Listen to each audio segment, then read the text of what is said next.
Recently, I've fallen down the rabbit hole of movies from the silent era. I know, shocker, coming from me. But I've been really interested in just the enthusiasm of the time when it came to filmmaking. There weren't really a lot of jaded skeptics talking about cliches or overdone stories because the whole medium was brand new. Pioneer filmmakers had to invent the things that we now complain about today, which is a really weird full circle thing. But somehow, I ended up wondering who the first female filmmaker was. And that led me to learn about Alice Guy-Blache. Is that a cool name? Alice Guy-Blache. It's a name that French films are made of, you know? Alice started making films in 1895. She had a hand in an estimated 700 plus movies, was one of the most prolific artists of her time, and no one remembers her. Alice was born Alice Ida Antoinette Guy, hold the Blache for now, on July 1st, 1873, making her a Cancer. Shout out to all Cancers. In 1894, Alice became proficient in shorthand typing,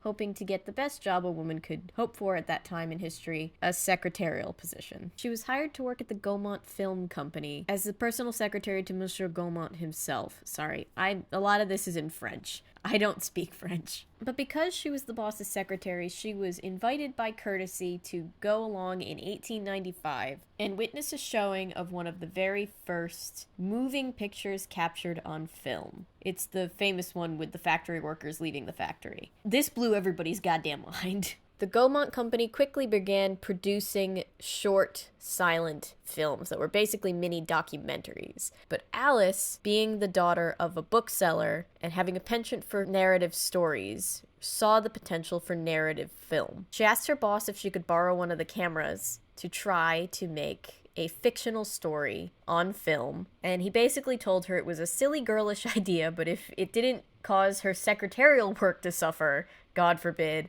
then she could do it. She began to make whimsical little short films that honestly feel kind of like a turn-of-the-century version of the kinds of films that I like to make. They're just these short little thought experiments about, like, what if babies grew in a cabbage patch? According to an interview Alice gave later in her life, she said that they made the cabbages out of cardboard and used baby dolls for all but one of the babies. Oh my god, do you see this tiny little baby in the corner over here? That's terrifying. Apparently only one of the babies was real. I'm trying to figure that out because honestly, maybe they're puppeteering baby dolls down here? Those baby dolls look like they're moving. Apparently the mother of the baby that was real was very, very nervous about this whole thing, which I can't imagine why. But anyway, this movie was popular amongst other popular films that Alice made, and her boss let her keep making them. I love this early footage of a young Alice just gleefully playing with a camera.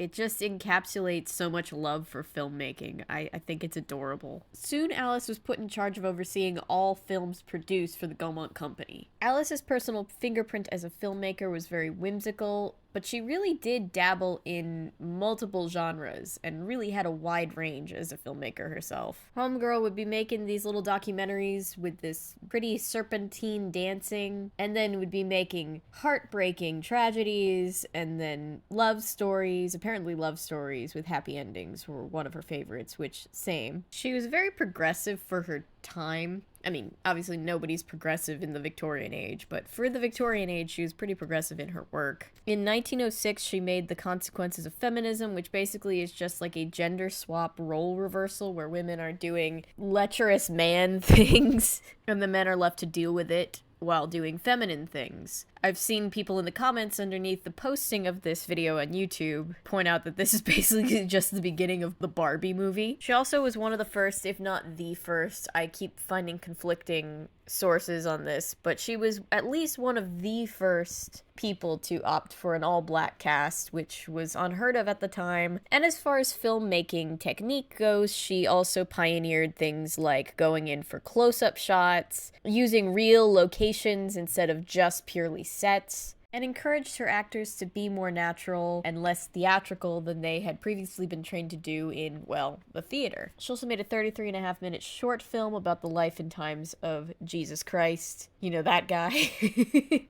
if you're not religious, from a filmmaking standpoint of the time, this movie was very well produced. The sets were meticulously designed. She had lighting setups that we still use to this day that helped her create depth and really just diversified her shots and made them look very, very interesting, whereas a lot of other films of the time were very flat because people were still very much trying to figure out this new medium. And during the production of that project, she had a lot of people trying to sabotage her. There were men in the film industry that did not respect or like her as a female filmmaker, and they would do things like destroy her sets and burn them down and cause her to go over production and tell people she was incompetent. But she persevered and made the movie that she believed in, and it is now a part of film history, even though a lot of people don't know about it. That can actually be said for a lot of her work. Most of her 700 plus films were lost to time, but slowly but surely, at least 50 to 60 have been uncovered.